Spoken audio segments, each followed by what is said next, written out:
Qui va se qualifier dans ce groupe B entre les léopards de la République démocratique du Congo et les lions de la Teranga du Sénégal? Dans cette vidéo, je te donne mon avis. Je vais me projeter déjà en septembre et en octobre. Je vais te donner donc mon avis par rapport, bien sûr, aux différentes rencontres qui vont arriver. Je vais te donner mon pronostic, mais tout se passe, bien sûr, dans cette vidéo. Donc, reste scotché jusqu'à la fin de la vidéo pour savoir les différents arguments que je vais apporter. J'aimerais également avoir ton avis, mais tout se passe dans les commentaires. Salut les gars, salut les amis, j'espère que vous allez bien. Donc, vous l'aurez compris, c'est une vidéo pronostic. J'aimerais bien sûr me prononcer parce que je trouve que ce groupe B est quand même assez tendu. Il y a cette bataille-là entre ces deux nations, deux grandes nations, bien sûr, c'est le continent africain. Il y a cette bataille dans ce groupe B et j'aimerais vraiment, c'est un sujet qui me tient à cœur, c'est un sujet que j'ai trouvé quand même assez pointilleux parce que j'ai eu beaucoup de discussions avec pas mal de gars dans les commentaires et j'ai trouvé que je pouvais mettre ça sur la table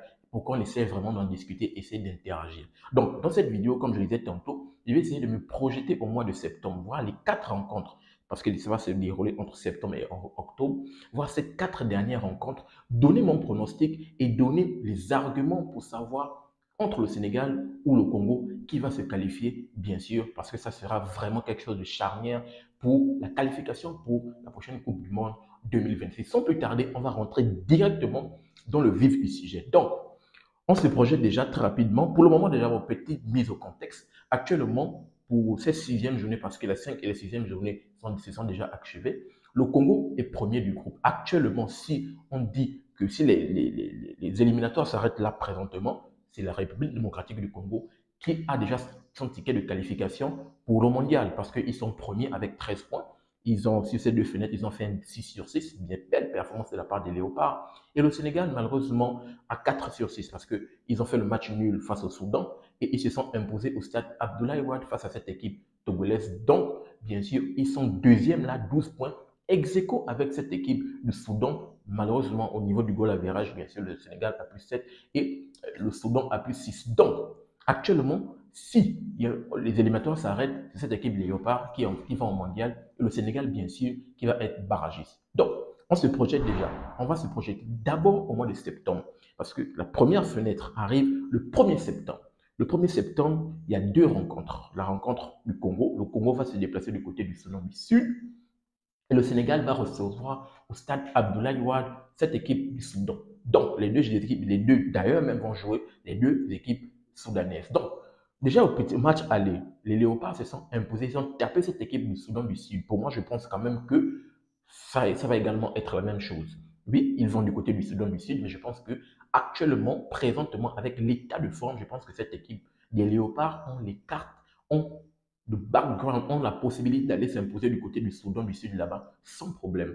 Déjà, on sait que solidité défensive, c'est pour eux. Je pense que, comme d'habitude, ils vont sans doute aller mettre 1-2-0. Donc, très rapidement, pour me prononcer, je pense que cette équipe du Congo va aller s'imposer. Soit si ce n'est pas 1, c'est 2 ou 3-0 du côté du Soudan du Sud. Mais 3-0, un peu, c'est quand même c'est trop dire. Mais je pense que le Congo va s'imposer 1-0, voire 2 minimum. Donc, maintenant du côté du Sénégal, le Sénégal qui va recevoir le Soudan.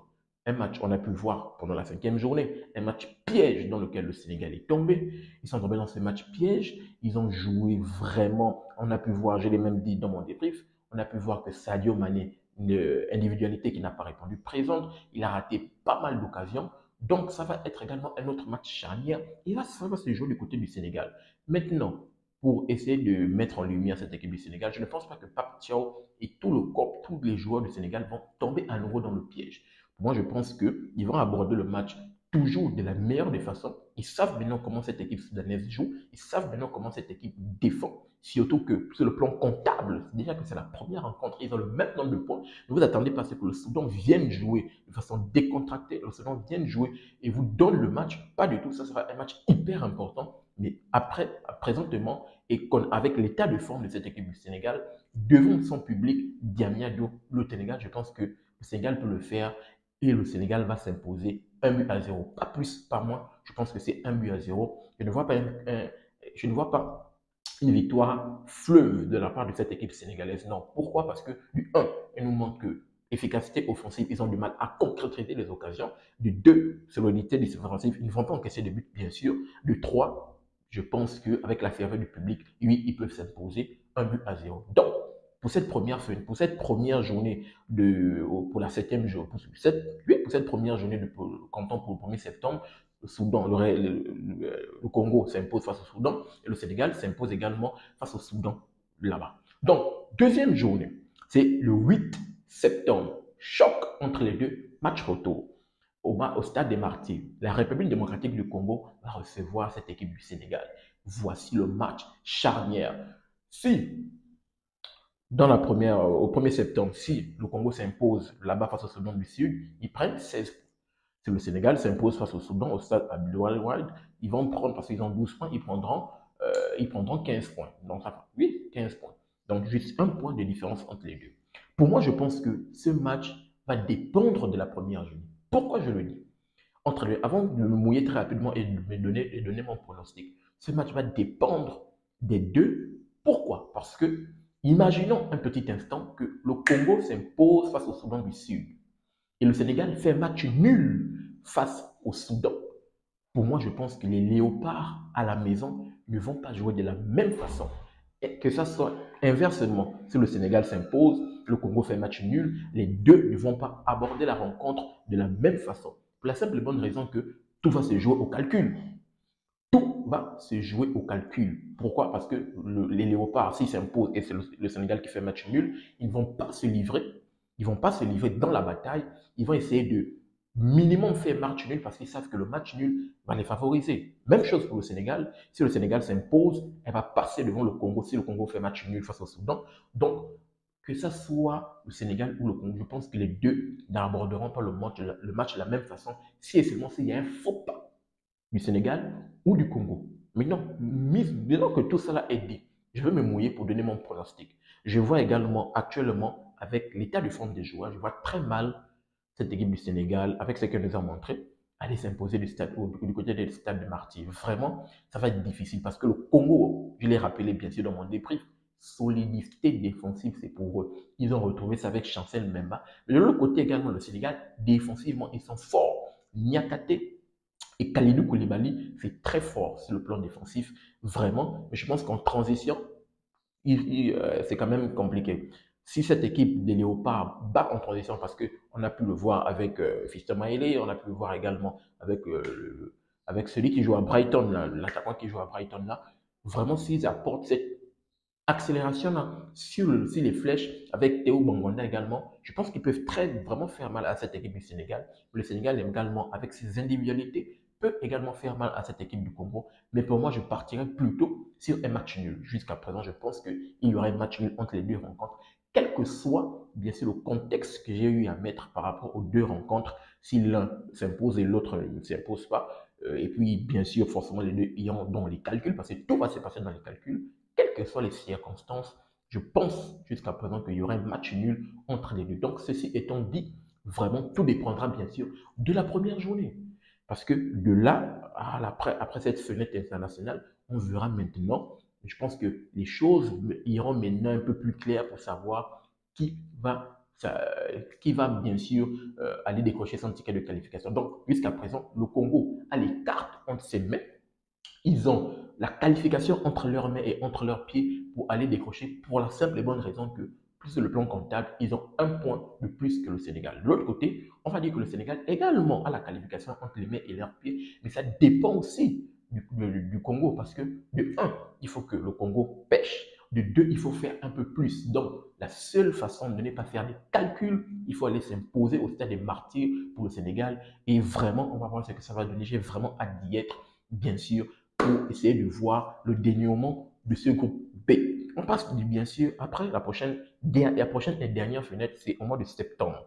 Donc le 6, au mois de octobre, autant pour moi. Parce que là, on parlait de septembre, maintenant là, c'est le mois de octobre. Au mois de octobre, bien sûr, le 6, le 6 octobre, le Congo va jouer du côté du Togo et le Sénégal va maintenant aller du côté du Soudan du Sud. Le Sénégal, d'ailleurs, je pense que ça va être un match quand même assez tranquille parce que le Sénégal, au stade Abdoulaye Wade, ils ont copieusement tapé cette équipe du Soudan du Sud qui n'a rien joué du côté de Diamniadio. Ils ont tapé 4-0 et je pense que quand même, ils ont des armes pour aller s'imposer là-bas. Maintenant, le Congo, Le Congo, d'ailleurs, au stade des Martyrs, je pense qu'ils ont tapé cette équipe du Togo 1 but à 0. Ça va être difficile pour le Togo du Congo d'aller jouer du côté du Togo. Vraiment, est-ce que le Congo a les armes pour le faire? Et je pense que là encore, ça va dépendre des autres journées, comme je l'ai dit tantôt. Pour le Sénégal, je pense que dans le match face au Soudan, je pense que c'est un match quand même assez tranquille. Je pense que le Sénégal peut le faire.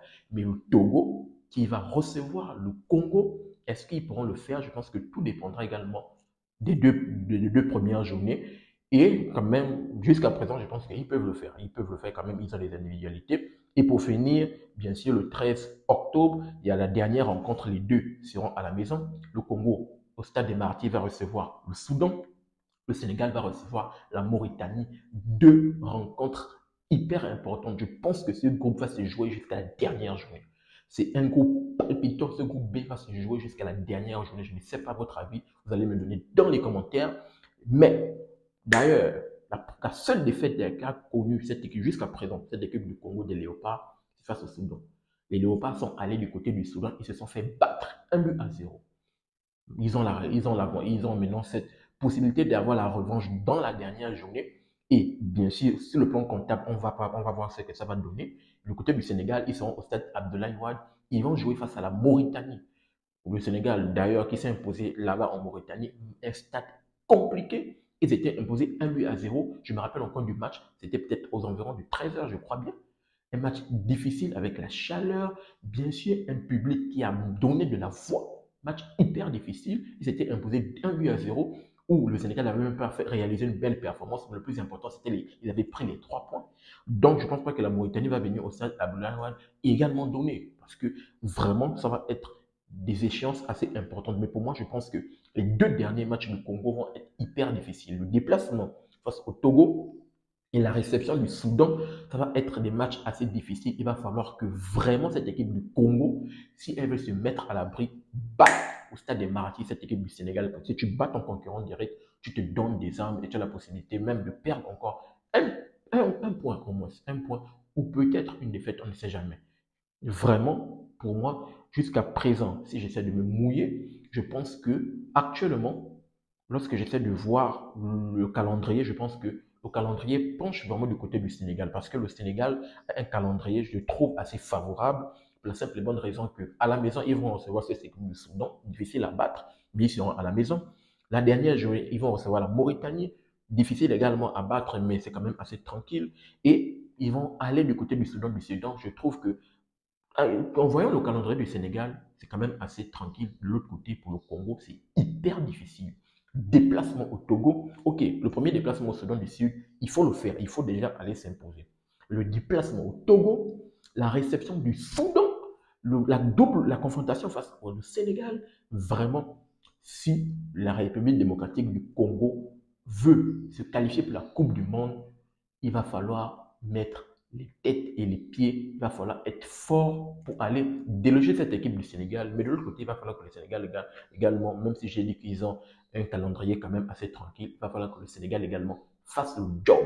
Et vraiment, pour le moment, si je vais me mouiller, je pense que même si le Sénégal est deuxième, avantage au Sénégal, bien sûr, qui nous a montré une certaine régularité jusqu'à présent, depuis bien sûr que Aliou Cissé était là, avec la reprise du Pape, cette équipe sénégalaise, oui, comme je l'ai dit tantôt, leur péché mignon, c'est qu'ils n'arrivent pas à concrétiser les occasions, mais ils nous montrent quand même une certaine efficacité, ils nous montrent quand même une certaine régularité qui permet à ce que, pour moi, je partirais sur une qualification du Sénégal à 55% et une qualification du Congo à 45%. Donc pour le moment, oui, le Congo est premier pour moi, mais je pense que le Sénégal actuellement, si on parle sur le plan pourcentage, 55% de chances de se qualifier et le Congo, 45%. Donc, voici ce que j'avais à dire par rapport à mon analyse, par rapport bien sûr à ces différents éléments, par rapport au calendrier de l'un et de l'autre, et bien sûr comment ils vont aborder le match. J'aimerais vous entendre dans les commentaires par rapport à tout cela. Et bien sûr, rassurez-vous, je vais vous lire et on va en débattre en toute synergie dans l'amour de notre football africain. Donnez-moi votre retour, tout se passe dans les commentaires. N'oubliez pas de vous abonner, de liker et surtout activer la cloche de notification pour ne manquer aucune de mes sorties. Peace. À très bientôt les gars.